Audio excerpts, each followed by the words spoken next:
Right. Welcome, Jordan. It's good to have you with us. Thanks so much for having me, Sarah. I'm really excited to be here.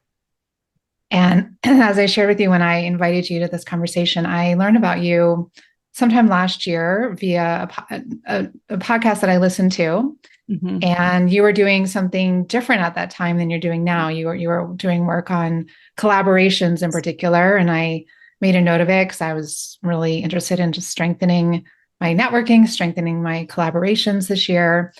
And so I started following you as one does in the online Good. world.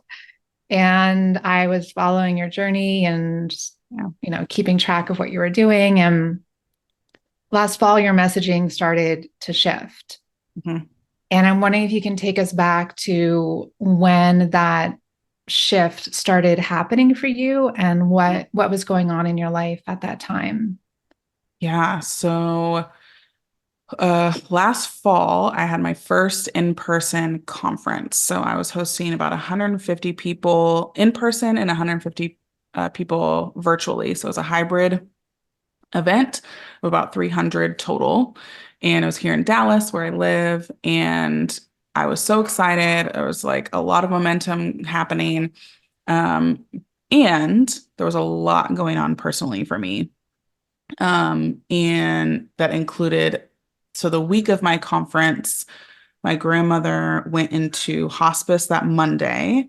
I had a very close friend's dad pass away that Wednesday, and that Wednesday night, I had the welcome party to my event. Oh, wow. So there was a lot of emotions going on, and I kind, it's too late to stop the train, like, in that sort of circumstance. And I feel like people don't talk about, they're like, oh yeah, just go take a break when it happens. It's like, yeah, no, like I want to go crawl, in bed and cry, and I don't have that luxury for like at least 3, 4 days. So it was one of those moments where I really just had to like, okay, like I'm gonna make time for what I need to make time for with both of these things happening this week. And I'm going to try and be the best event host that I possibly can for the next few days. Um, and so then had a really great event, had a blast.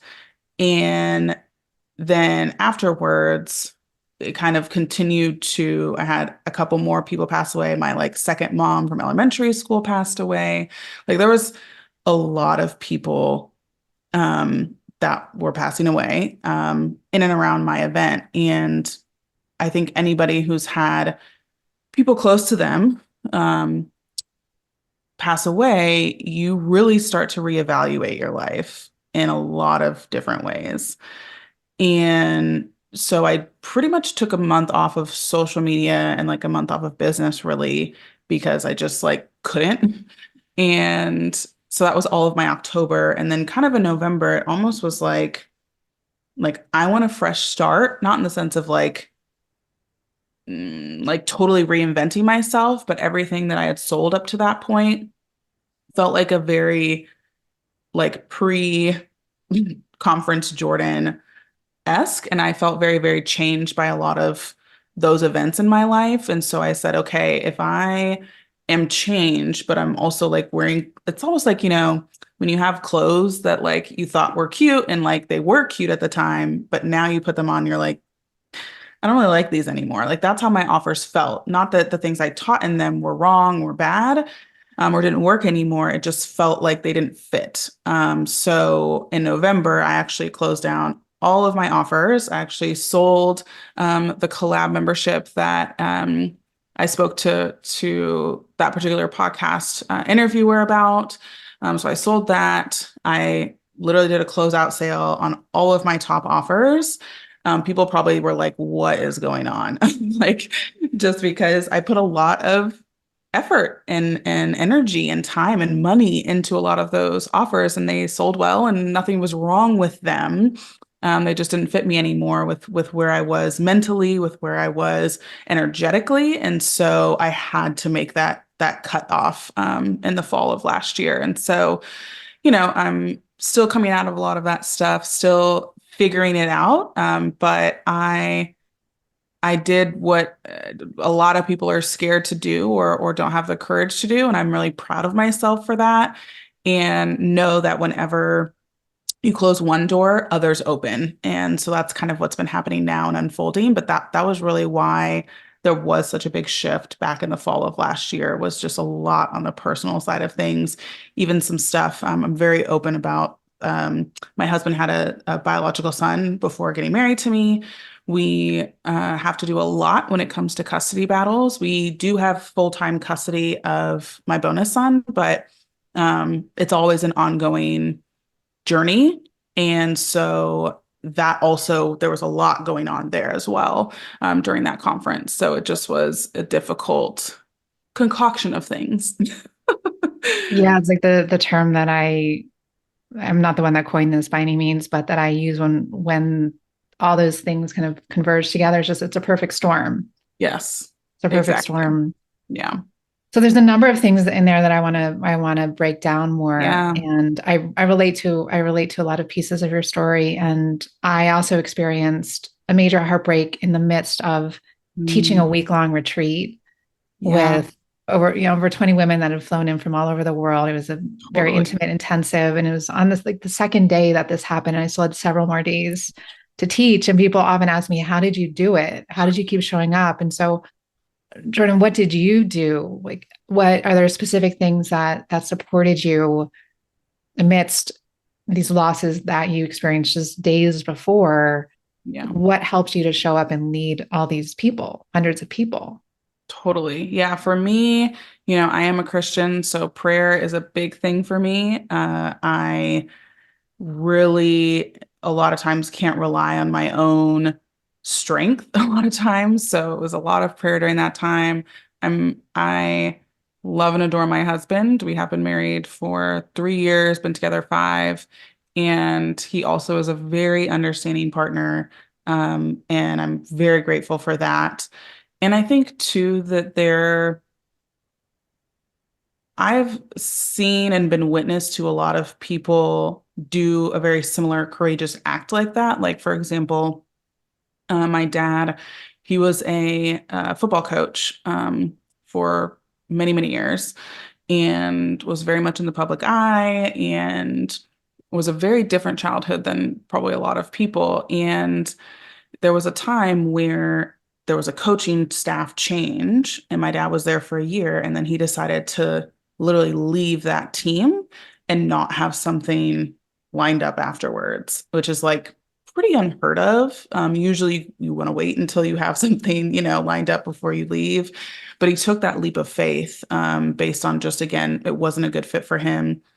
Uh, in that time frame. And so he didn't have a job for, I don't know, a couple months, and then he found something else. But you never know when you take that leap of faith, or you say, hey, this doesn't fit anymore. I'm gonna like kind of venture out. And so seeing my dad, and I was like 13 or 14 years old. So having seen my dad take that with like a family and like all of those things, attached, I was like, okay, like if my dad can do that on a much grander scale than what I'm doing, then I know that I can do it too. And he landed on his feet and did great things and all of that. So also having been witness to it, it helps.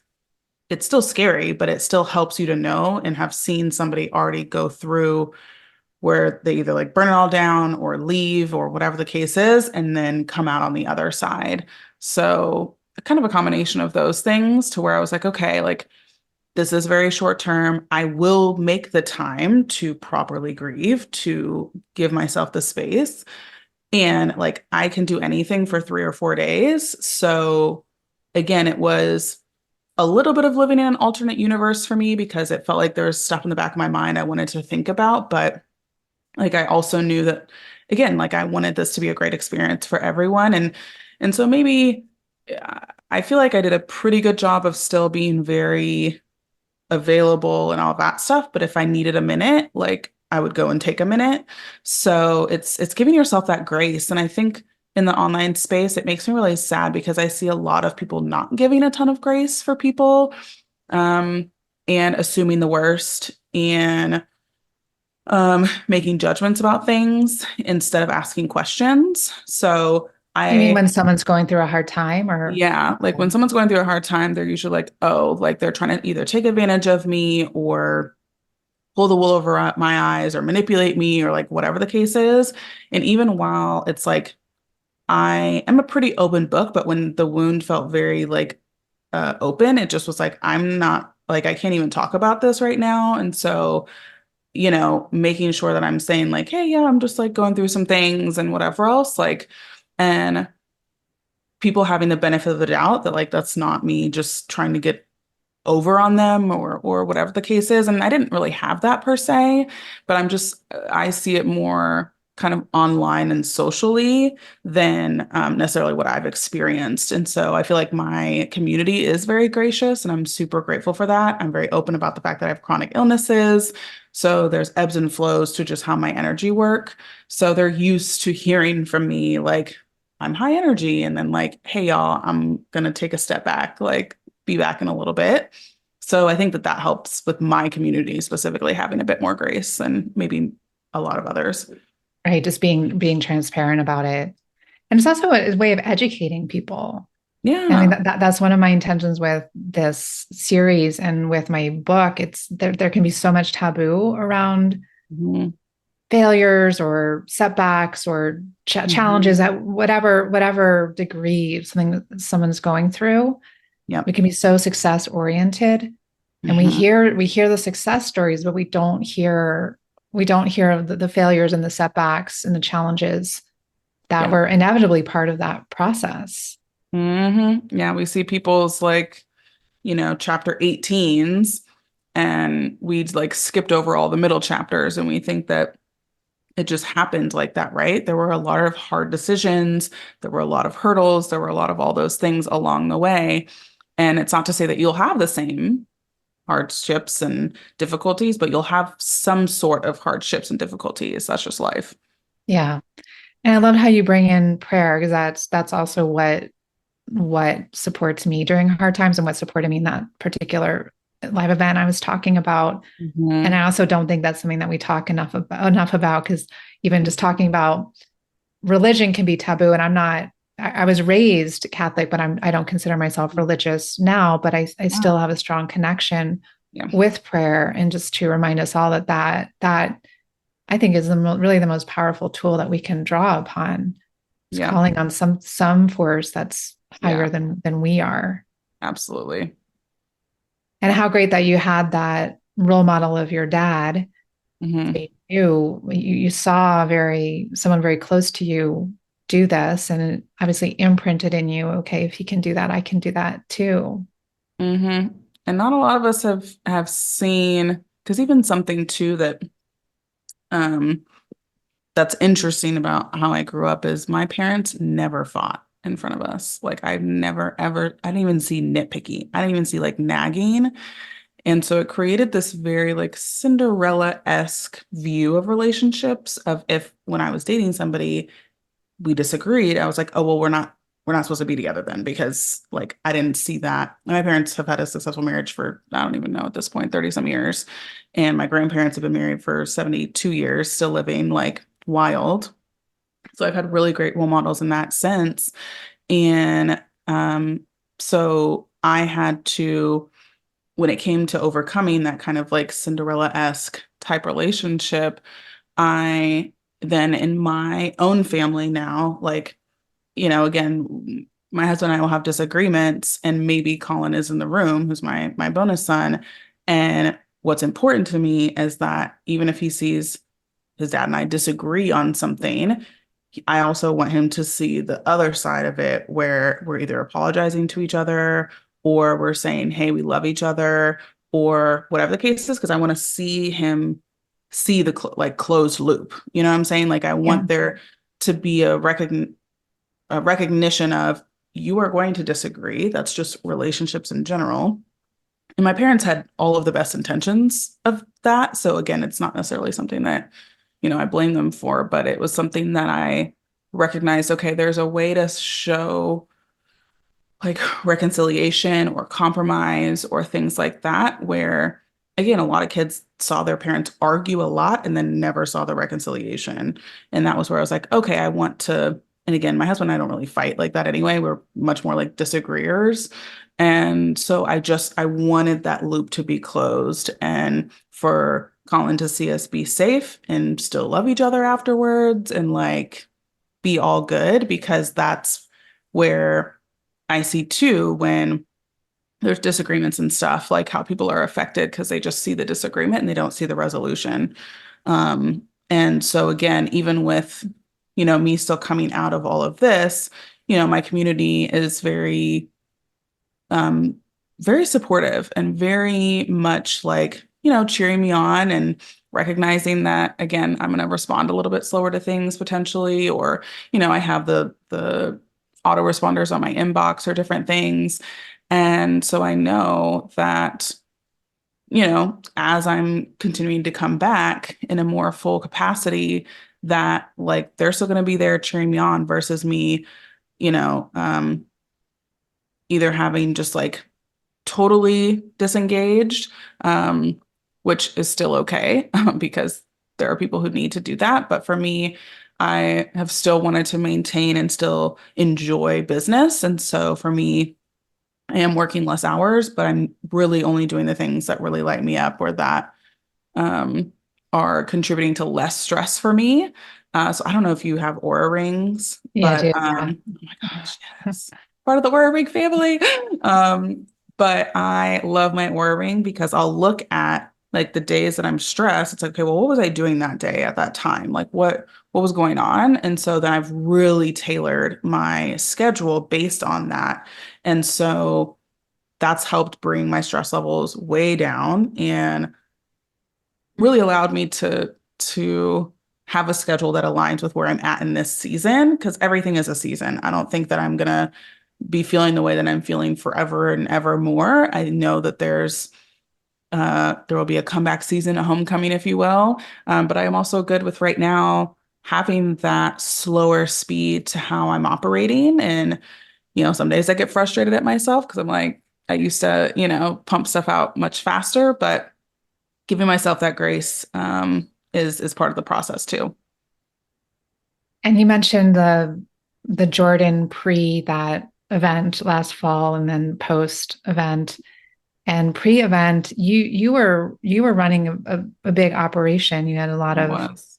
you had a big team. Yep. Correct me if Hmm. I'm wrong, but like a seven-figure business. Yes, So correct. you weren't just in like a startup phase or Correct. something. It was very, very well established. Yeah. Was it like what made you come to the decision to pivot? Because I think I also heard that you let a lot of the team go and Mhm. you really pared things down, not only in your offerings, but just in your back end structures. So what was that process like to just come to the realization that that's what you needed to do or wanted to do, and then the dismantling of things Yeah. beyond the selling of your courses, but more in the back end? Yeah. The back end stuff. Yeah. That letting team members go was by far the hardest part of the entire process, especially because my team didn't do anything wrong, you know? Um, they were great. And so it was a difficult conversation with each of them and saying, hey, like, I can't hold this anymore. And because I don't know where the next step is, it would be irresponsible of me to have you on this roller coaster with me. It wouldn't be fair. It wouldn't be fun. I wouldn't be the same leader that I have been able to be. And so letting them know that this is coming from a place of the betterment of everybody and letting them know that like if you need support like in finding something new, please let me know. Like I'll connect you, I'll figure things out. And some team members took it better than others. And um I don't blame the ones that didn't take it very well at all because I understand like that doesn't feel good to feel out of control and to feel like you didn't do anything wrong and yet you're being put in a difficult situation as being let go, right? And so it that always was the hardest part for me. And there was lots of crying and there was lots of just very painful feelings around it too, because it's like, well, I found really great team members. Like, it's hard to find really great team members. Like, will I ever find good team members again? You know, And I had to just release myself from that and know if I could do something once, I can do it again.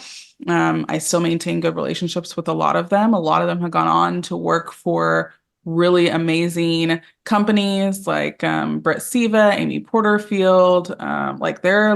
They're great. Like they're in really great places. I'm really grateful that they've found those new homes. And I always try to make sure that people are, better off when they are, either on my team or as clients, like they're better off having met me or having worked with me or whatever than before. So I think I accomplished that as best I could. And yeah, letting go team members was definitely the hardest part. I got rid of a lot of software too. I was on HubSpot, which is like, I don't know, it was like I was paying, I want to say it was like 6,000 a quarter or something on HubSpot. And my 1 year was coming up actually at the end of September. So it was very convenient that my contract was ending and I just didn't renew and like downscale to like ConvertKit and very simple um, software. So I reduced expenses all the way around because I didn't really know how much I would be making because I didn't really know the plan. So I knew that I needed just enough to get by and just to again make it not super stressful for me. And so that really was the plan at that time was just again, I think a lot of people end up with their team, they end up because they don't want to let people go, they just like bring their team along the ride. And I don't think that's as fair. And maybe that's, they didn't have they didn't think they had another choice. But for me, I was like, listen, like I have to be upfront. I have to be um as like real as I possibly can about where I'm at mentally, where I'm at energetically. So again, and like I said, most people really understood that. And if they didn't understand that, again, I think each of them ended up coming back a couple weeks later and sending me an email and saying, "Hey, like, I'm sorry. Like, I was really emotional at that time. Like, it was a lot. I was really sad. I've been with you for years and years and years. And so it just made me really sad. And I just had a reaction. And so even still in those moments, I can be human and be like, I get it. I'm not giving you good news. Like, I don't expect you to be smiles and rainbows. So, um, so while it was really hard, I also know that everybody has like gone on to continue to do great things. And that's all I could ever ask is just, again, how can I help support you in the next phase? And while I can't support you with employment, I'm going to try my best to give recommendations or connections or intros as much as I can. And what was your team like then and what is it like now? Yeah. So at the beginning of 2023, I had 9 employees, Like full-time um, employees? full-time Yeah. employees. And by September, I had let go of all of them except one. And the one that I have is actually my house manager slash personal assistant. Hmm. So yeah, I had let go of a lot of people. And actually the year before that, I had 12 full-time employees in 2022, 12 full-time employees with about six like really heavy contractors. So I had 18, a team of 18 in 2022. So I had sliced that in half for 2023. And then again, I basically had to let go of even more people the next year. So I'm going through again a lot of that trauma of even more loss, excuse me. And so yeah, it was a lot of dismantling. I don't recommend, but So now you have one person who's full-time person who's supporting in your business and in your personal life. yeah, Yeah. yeah. So she mainly helps in my personal life, but she does have some like little things here and there, but on the business side that she's helping support me with. Okay. Yeah. And how has this process been for you of because you let things go at the same time that you're then pivoting into something new. Mhm. And how has that been for you? Just as wild as anything, I guess. One thing that I maintain with myself is I know that I can always bet on myself. I have been an online entrepreneur for 8 years. Before that, I was an employee, a full-time employee with an eight-figure online business person. So I've been in the online industry for 10 years in total. It's been the majority of my career. I worked for a nonprofit for a year before that, and then before that I was in college. So I this is really all I've known, and this is all I've really have skills at, have connections at, all of that. So I know that I'm kind of unemployable. So if anything, happens, like it's just kind of a, well, we'll figure it out because I always have. And one of the things that really helps is like connections and relationships because being able to get on Voxer with somebody and just be like, today is not the day. Like, I don't even know how to move forward in this way, or this is what I'm excited about, but nobody else is excited about this, or whatever the case is, like having people in your corner is by far the biggest blessing in the really dark times because again, our minds can just go down rabbit holes and, you know, hold on to different mindset kerfluffles that just are not helpful. And so having a real person whose real voice is saying back to you, like, that's not true. Like, look at it this way, reframe it that way, has definitely helped tremendously. And so in the pivoting, I'm honestly, I think with again all of the loss and grief in multiple ways last year, I was just like, I just want to have some fun. Like, I want business to feel fun again and not in a way of irresponsibility, but in a way of just like when you're responsible for 12 people's livelihoods, it just it's not fun. Not that having them is not fun. It's everything that comes with that. A lot of HR conversations, a lot of adjusting to different state laws, a lot of just all of that heavy stuff. And so my days were not filled with like, how do we get to impact more people's lives? It was, okay, the state of Colorado's changed a law, and now I have to either decide that that only affects the Colorado employee, or do I change it across all of my employees who are in 9 different states? So not the most riveting, exciting, discussion from that standpoint. So I've just decided that I'm gonna have some fun. I'm gonna try some stuff, not gonna take business too seriously, find ways to still be helpful while also not overwhelming myself or running myself into the ground. And that's really what I've been doing for the past month and a half and allowing myself to, just try different things. And if people find it to be, I don't know, spastic or like, what is she doing? Then that's totally fine.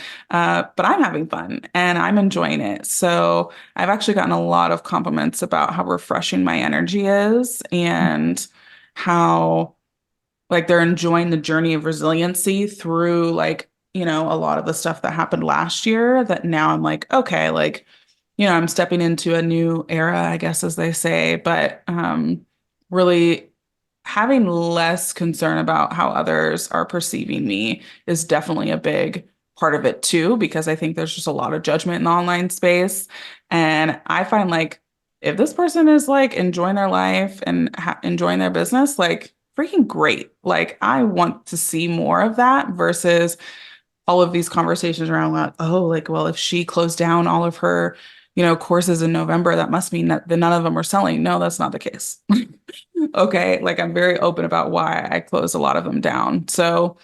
Um, so yeah, I'm focused on fun. I'm focused on impact. And I have been having a lot of fun and been having a lot of impact. So it's working as far as I'm concerned. Yeah, so it sounds like you're in an experimentation phase Very much so, of just yeah. seeing what's enlivening for me right now. How is that landing with people? Just Mhm. exploring all of that.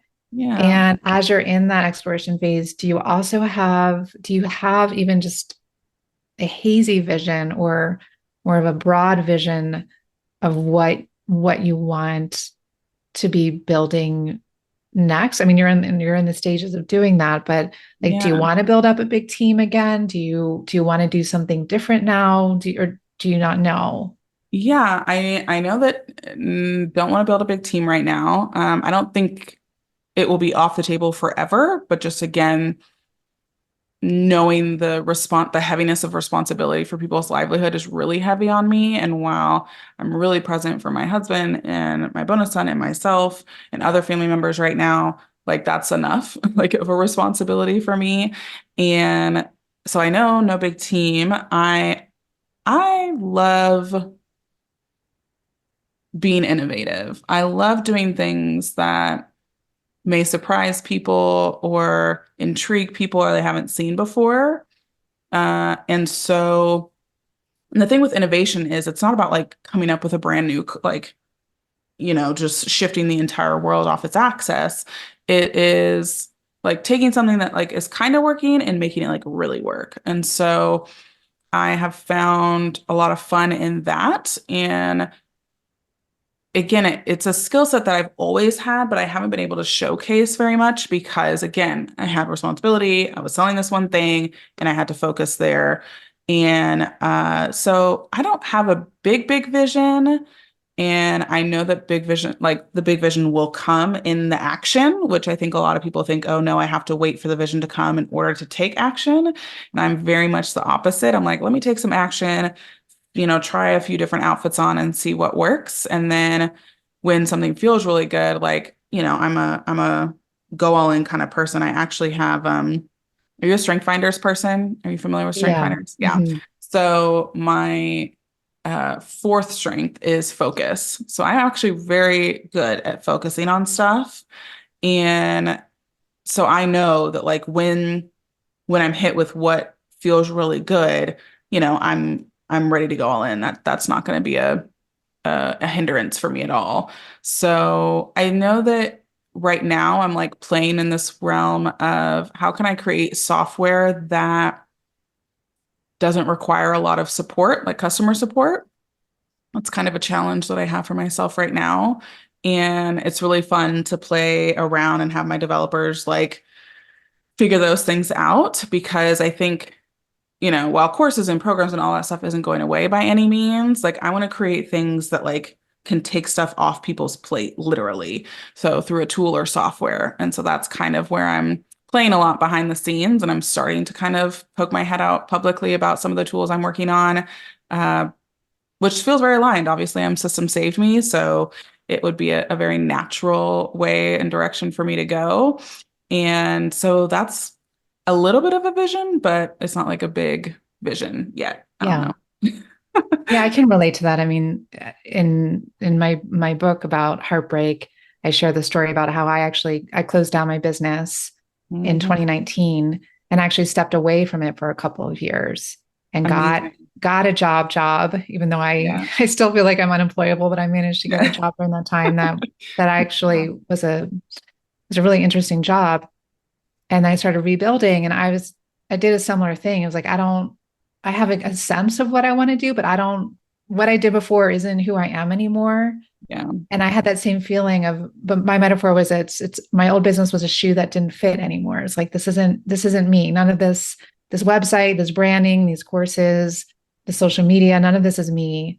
And so Yeah. I just stepped away from it. And as I was starting to rebuild again, it was definitely a full year of experimentation. Maybe even like 2 years of experimentation, Yeah. different phases of that, of just seeing like, what do I enjoy now? What's like, let me try this and that. And there's no like business models, so to speak. It was just trying different things until it became clear. It's like, oh Yeah. yeah, this is what I want to do right now. And then can start building things that are more like rinse and repeat. And the name of your work, System Saved Me, Hmm. it sounds like it came from your own health challenges and ways that you needed to learn to manage your energy. And Yes. I know a lot of women listening can relate to that, whether it's health challenges or children or aging parents or some other things happening in their lives or going through a grief journey. What are the ways that you, even right now, as you've took more space to grieve and taking more space for yourself, like how do you determine like, what are the things to be working on that are going to have the biggest impact, or what are ways to simplify or streamline your day to day to make those other things happening in your life, so that you have more time for them? Totally. Yeah. So one thing is for me is definitely like schedule flexibility is big, which means way less calls. So I have like a limit each week to no more than 5 hours of calls. And so if a call needs to happen, then it either is going to be pushed potentially a couple weeks, or it doesn't need to happen. A lot of times I'll try to push calls, like if it's just like a catch-up call or it's like a discovery call, I'll try and move it to Voxer so that again I can just be in the car or in bed or wherever I need to be, and not have to actually be like facing a call. And then I also do like cycle syncing as well, to where it's like, okay, well, if I know I'm going to be low energy during this week, then like I'm not going to do any calls. Like it's just not going to be helpful because I'm going to have to reserve the very little energy that I have for making sure the kiddos going to the math tutor and the basketball practice and the whatever else. And that's going to zap my energy nonetheless. So I spend that time more in like research phase or like back end automation land, stuff like that. And so those things have been really what I systems wise have like set up for myself with my schedule, to where again when I know I have energy, it's like I'm gonna have podcast interviews, I'm gonna have um strategy sessions and whatnot. So I have really gotten clear on my very like narrow scope of like what feels good, what doesn't drain my energy, and what still is going to help impact people in some way, shape, or form. And so that has been, I really have been enjoying strategy sessions. I've never done them before. I'm like known for being the VIP day person, which is like a much longer and different setup. But again, having 5 or 6 hours chalked for an entire day for somebody else just is really tough right now, which makes me really sad. But again, it's a season thing, so I know they'll be back. And so, but I know I can do like one or two strategy sessions in a day and feel really good and leave the calls feeling really good and not drained.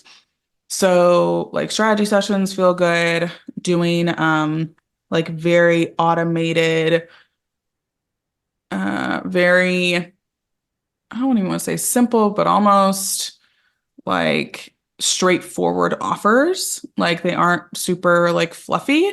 They don't have a lot of extra stuff in them. And I've always kind of been that way.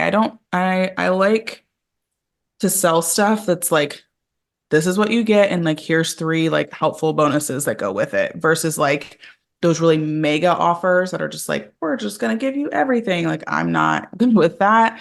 And so the straightforward nature of them feels really good, so that it's not a ton of changes or updates or anything like that. And that's really where my focus, and then the software, the tool side, which I'm not building, I have a developer who does that, and then I just build like the strategy of how you use the tools in your business. So that's felt really, really good.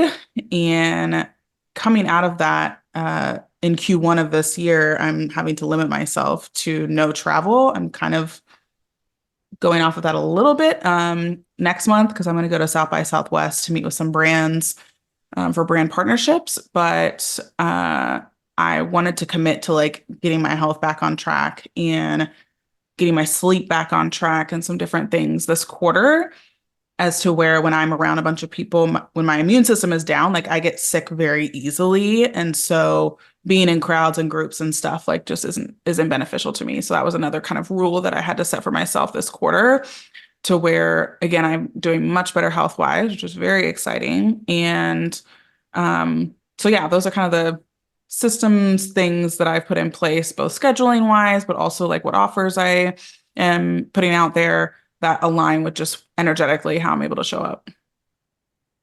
And you mentioned in the beginning that this shift has taken a lot of courage, and for sure it has. And I acknowledge you for your courage.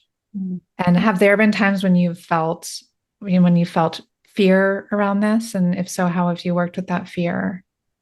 Yeah, I feel like I have fear all the time, but I don't let it stop me.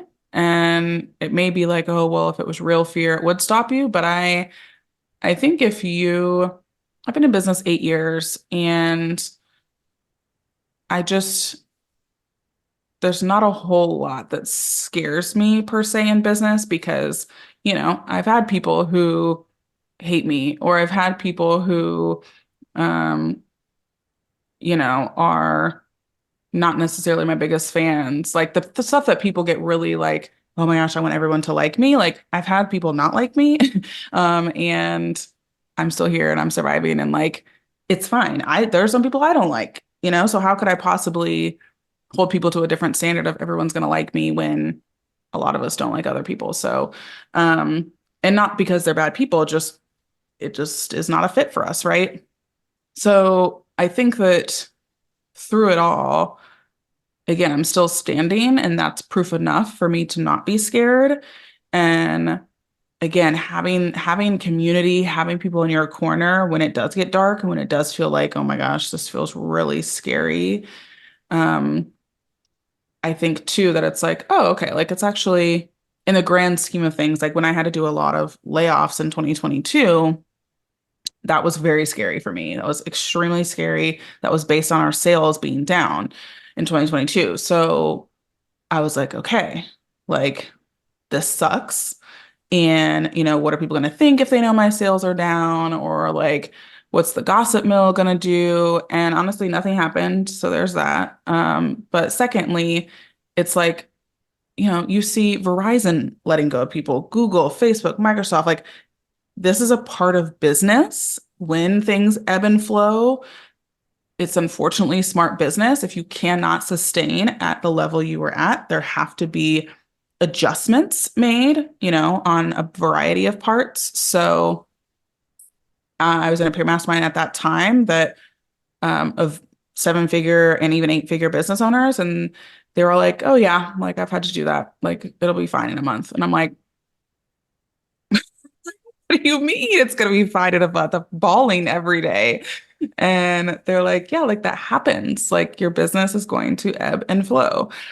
So that helped me I mean, it didn't make me feel any better about what I was doing, but it helped me know that like it's not necessarily that I'm being a bad business person or character wise, it feels terrible. Like it's just like, okay, like this is unfortunately a part of business. And so I'm gonna try to get through it as best I can, try to take care of people as best I can, and move through it versus being like super scared about it. Yeah. But I loved how you said that kind of fear is always present. Always. And I feel the same thing. And I know the women that I work with, they a lot of times they'll feel like they can't move forward if they're feeling afraid. Hmm. But it is part of the process, especially if you're moving into the unknown and taking risks. It's inherently scary. Hmm. And it's Yeah. yeah, surrounding ourselves by people who can give us honest reflection, who can support us, can validate that it's normal, keep going. Yeah, Yeah. all of that. And I think too that if you want something different or better or whatever, change is inevitable. Like you cannot continue to do the same thing and expect for life to be different or for business to be different or whatever to be different if you're doing the same things over and over and over again, right? So I did strength finders with my husband and we did like the full 30 some strengths. And you're not supposed to look at like really your last ones, but of course we did. And my husband and I had the same last strength. And meaning like not our top strengths, like our worst strengths or whatever. And it was adaptability, which is interesting because I would have said that would have been much higher on mine. I've moved 12 times in my life. I've had to adapt to a lot of different circumstances that were very uncomfortable and out of my control. And but it made me reflect and be like, okay, that's interesting.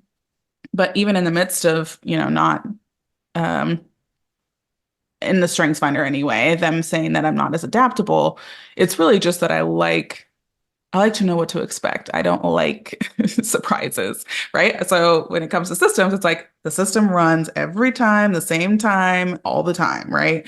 And so again, when there's a tech snafu or something thrown out of left field, it really does kind of like jolt my nervous system. But again, the longer you're in business, the more you can expect the unexpected, come with contingency plans and things like that. So again, I don't want to say that there's nothing that surprises me anymore, but I've been in business long enough to have seen a lot of different scenarios come my way, like being selected for jury duty during my virtual conference and trying to navigate that. Gosh. wild times. But these things are gonna happen and you just kind of gotta giggle and work through them, in the time and know that it'll make a good story and actually great subject line for an email. But it's change is inevitable. And so don't run from it. Don't be scared of it. Again, I've found that more times than not, that change or when things are happening around you, it actually can be toward your benefit. It doesn't always have to be to your detriment.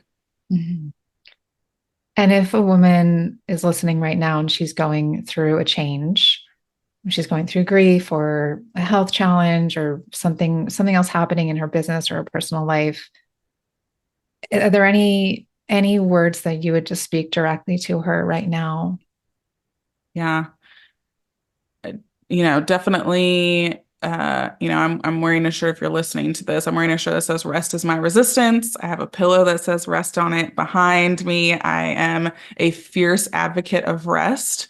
And so if there is this feeling of like I can't anymore. Actually, my husband, he has a lot of overwhelming stuff going on right now. And he's like, I need time away. And I said, all right, book a trip, so go figure that out. Um, and so when you are at that point, whether it's for grief or health or stress or whatever, again, lean on the people in your life. A lot of times we think, oh, they wouldn't give us that, or, I'm asking too much. But again, for those people that really, really love you, they want to see you happy. They want to see you succeed. They want to see you be great. So, for a very small, ask, it will be so much better for the long run, right? And so if you are needing rest, figure out how you can get that rest in whatever way, shape, or form, and whether it's for a day, whether it's for a week, whatever the case is. And so that's number one. Number two is find you community. And that's easier said than done. And as somebody who has moved 12 times in my life, like I went to three different high schools, the idea of like making friends can feel very overwhelming, and be like, well, who are these people? You know, I definitely a lot of times, honestly, I would just DM people on Instagram based on like what I saw on their stories and just laughed or found commonality. Or I was like, oh, you're in Lisbon. Like, do you want to find the best chocolate cake in the world? I'm sending you this address. You have to go. Like, just connecting on different things that are not business related. And then really just starting to cultivate those friendships, those relationships. Again, if you need mentorship, please seek mentorship. And because we aren't meant to do stuff alone. Like we aren't built as humans to just, be able to just withstand life and all of that stuff alone. And I don't mean like if you're a single person, I mean just like alone in general, like no family, no friends, no significant others, no nobody. That's not that's not how we're meant to do life. It's not meant to be in isolation. So if you're going through a difficult time, find your rest and then find your community. Like those are the two core things for me. Yeah, I fully agree. Thanks for sharing those. Yeah, absolutely. And how can listeners find out more about you if they want to just Yeah, come reach say out to hi. you or if they want to just be a part of this evolution, this experimentation that you're going through? Where do you want to direct people? Yeah, so I love Instagram. It's my jam, and I'll be all up in the DMs all the time, chit-chatting with people. So that's at systems plural, saved me. And then obviously you like podcasts if you're listening to this. So I do have a podcast, Systems Saved Me as well, where you're Apple, Spotify, wherever you listen. Those are like the two main places that I tell people to go and hang out. As my website is under construction to TBD. I don't know when. When I figure it out, it'll be up. And yeah, I would say those are two best places. Great. And we'll put those links in the show notes as well. Amazing. All right. Thanks so much, Jordan. It's been really wonderful to have you with us. And thanks for your vulnerability and sharing what this process has been like for you. Yeah, thanks so much for having me, Sarah. It was such a safe space. So it was wonderful.